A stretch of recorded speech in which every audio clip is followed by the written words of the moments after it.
اللہ اکبر اللہ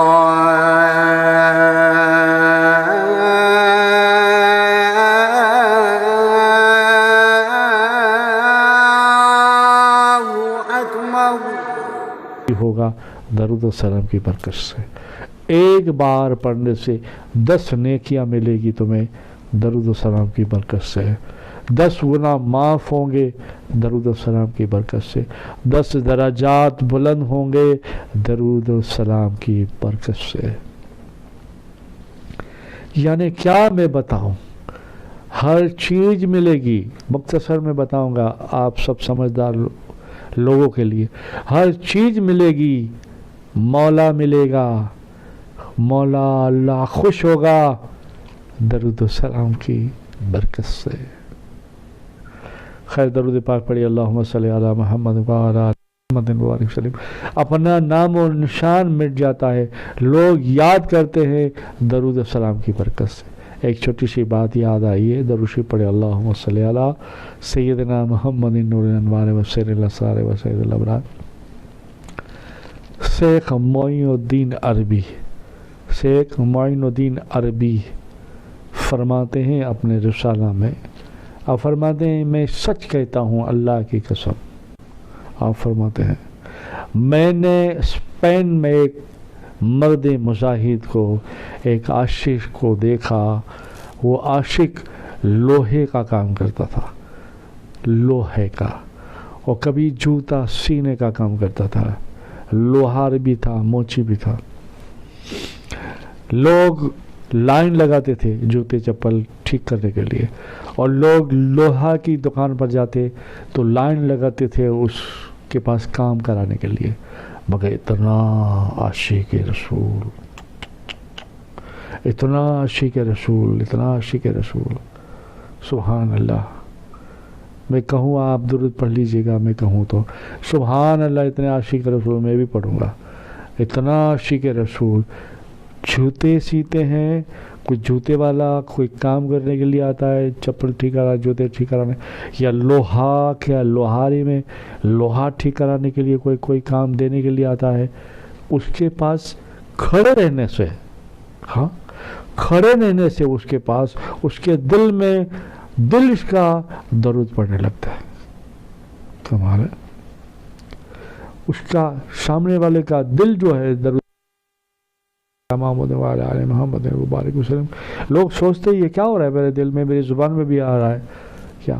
وہ کام کرتے تھے لوہار کا اور سینے کا، دونوں کام بہت اچھے تھے.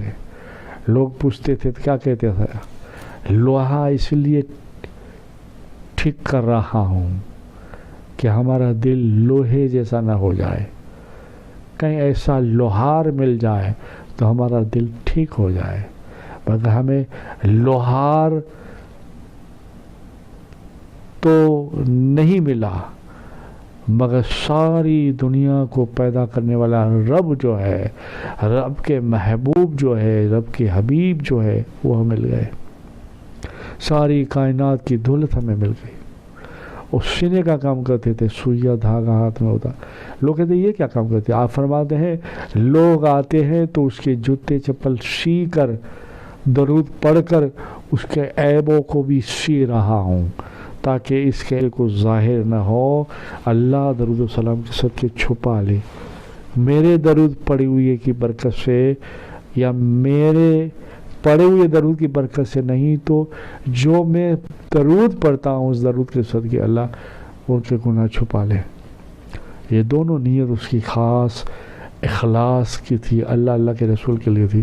جتنے لوگ جاتے باقاعدہ سب لوگ نمازی ہو جاتے، عورتیں جاتی نیک بندی اللہ کی بن جاتی اسپین کے اندر. اور آج بھی اسپین میں مزار تو بنانے نہیں دیتے. آج بھی بڑا اسپین کے قبرستان میں ایک بہت بڑی پکی قبر بنی ہوئی ہے. اس میں لکھا ہوا ہے عاشق رسول درود و سلام، اور درود کی تختی لگی ہوئی ہے اللہم صلی علی محمد وعلی آل محمد، درود ابراہیم.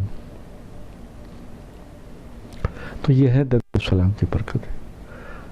ہمیں ایسے جنت کے ویزا مل جائے. میں دیکھتا ہوں اللہ توبہ نعوذ باللہ توبہ استغفر اللہ لا حول ولا قوت الا باللہ العلی العظیم نہیں کہنا چاہیے، استغفر اللہ استغفر اللہ استغفر اللہ. پھر بھی ایک بات کہتے ہوئے اشارتاً کہتے ہوئے جا رہا ہوں، کچھ ملکوں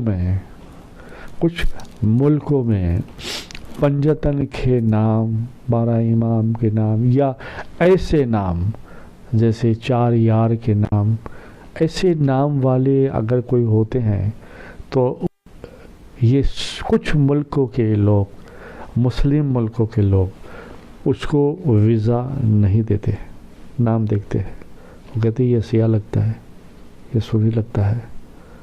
کمال ہے. جس کے صدقے میں اللہ جنت دے دے، پنجتن کے صدقے میں اللہ جنت دے دے، شعباؤں کے صدقے میں اللہ جنت دے دے، ان کے نام کے ورد کے صدقے میں اللہ ہدایت ولایت دے. اور یہ لوگ ویزا نہیں دیتے، پاسپورٹ نہیں دیتے. کتنے حیرت کی بات ہے.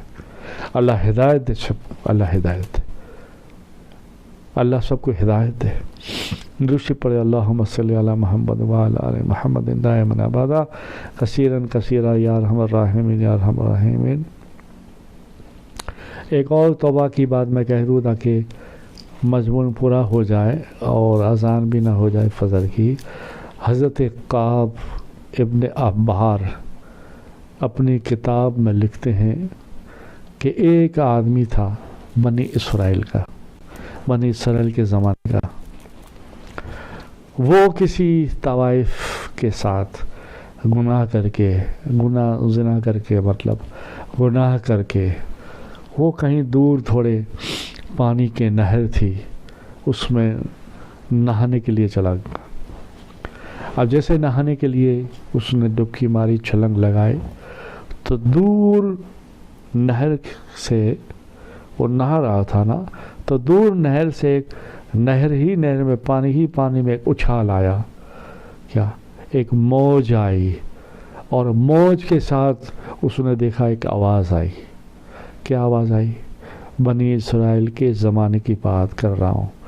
حضرت کعب احبار اپنی کتاب میں لکھتے ہیں ایک آواز آئی. کیا آواز آئی؟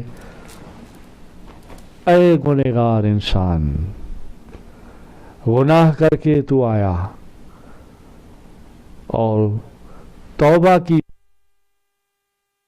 سے منہ پھیر لیا، اور پھر توبہ توڑ کر پھر میرے پاس نہانے آ گیا. اے اللہ کے بندے، کیا تجھے شرم نہیں آتی؟ بس اتنا کہنا تھا، وہ نہر سے پانی سے باہر آیا، جسم تھر تھر کانپنے لگا، جیسے تیسے کپڑے پہنے نہیں پہنے، اور وہ بھاگا. اسے ہوش نہیں رہا کہ میں کہاں جا رہا ہوں. پہاڑی کی طرف چلنے لگا، اور ایک ڈر، ایک خوف ایسا محسوس ہو گیا، آنکھوں سے آنسو بھی آنے لگے، اور چلنے لگا.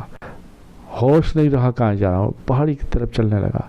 ایک پہاڑ پر دیکھا کچھ 10-12 انسان اللہ کی عبادت کر رہے ہیں.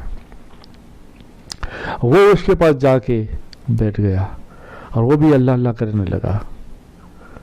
اور خوف ڈر کچھ کم ہوا تو وہ سارے اللہ والے تھے. اس نے دیکھا کہ ہماری جماعت میں ایک آدمی آیا ہے، بیٹھا ہے. سلام کلام کیا اور کہا کیا بات ہے، کہاں سے آئے ہو؟ بولے میں ایک گناہگار آدمی ہوں، مجھ سے گناہ ہو گیا، میں بس اس طرف سے آیا ہوں. بول بھی نہیں سکا میں کہاں سے آیا، میں اس طرف سے آیا ہوں. یوں کرتے کرتے رونے لگا.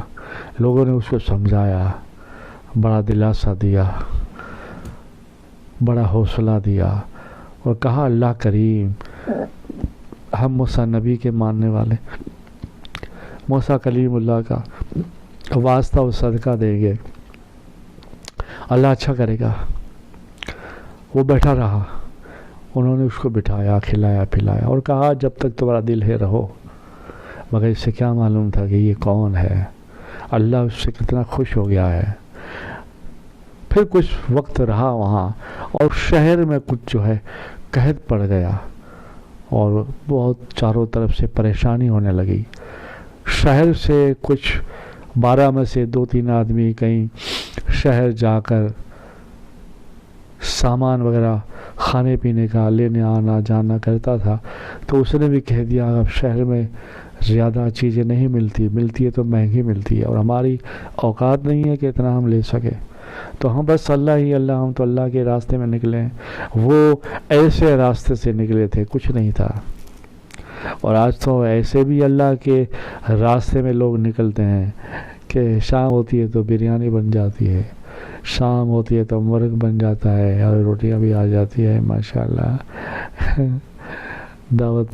دعوت کرتے ہیں، کیا اللہ کا نام لو کہتے ہیں، کیا اللہ ان کے حال پہ بھی رحم فرمائے، اور صرف اللہ نہیں، اللہ کے محبوب ہے، ان کو ایسی سمجھ آ جائے، ادب آ جائے۔ تو خیر المختصر بات یہ ہے، مجھے کسی پہ طنز نہیں کرنا، چھوٹی سی بات یاد آ گئی تو ایسے ہی بول دیا کہ آپ کوئی برا نہیں ماننا، اگر کوئی میری آپ دیکھتے ہیں تو ویڈیو۔ خیر المختصر بات یہی رہی کہ پھر جو ہے کھانے کے لیے کوئی نئی چیز آتی تھی اور نہیں جاتے تھے، اور اب جو ہے وہ 12 کے 12 لوگ